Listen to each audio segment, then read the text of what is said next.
పాకిస్తాన్ మనకంటే తాలిబాన్ల గురించి ఎక్కువ భయపడుతుంది. బెలూచిస్తాన్ గురించి ఎక్కువ భయపడుతుంది. ఎందుకంటే మనం వెళ్తాం, 4 బాదుతాం, వదిలేస్తాం. ఆ 4 బాదినప్పుడు వాళ్ళది ఆస్తులు ధ్వంసం అవుతాయి, ప్రాణాలు పోతాయి. వాళ్ళకి అది పెద్ద ప్రాబ్లం కాదు.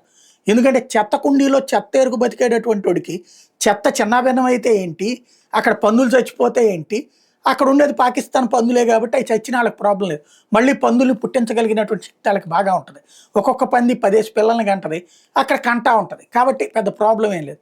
కానీ సమస్య ఎక్కడొస్తుంది అంటే ఆఫ్ఘనిస్తాన్ ఇక్కడ ఇటు పక్కకు వస్తున్నటువంటి సందర్భంలో ఆఫ్ఘనిస్తాన్ సంబంధించినటువంటి తెహ్రీకి తాలిబాన్ పాకిస్తాన్ వాళ్ళు ముందుకు వచ్చేస్తున్నారు.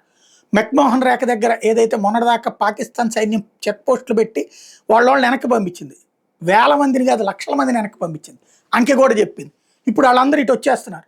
ఇప్పుడు డైరెక్ట్గా ఆఫ్ఘనిస్తాన్ ప్రభుత్వం కూడా, తాలిబాన్ల ప్రభుత్వం కూడా వచ్చేస్తోంది, వాళ్ళకి సహకరిస్తోంది అన్నటువంటి అనుమానం. ఎందుకంటే తాలిబాన్లు తాజాగా భారత విదేశాంగ శాఖతో చర్చలు జరపడంతో అట్టించి ఏమన్నా కథ నడిపిస్తారా అన్నటువంటి భయం పట్టుకుని కూర్చుంది పాకిస్తాన్కి.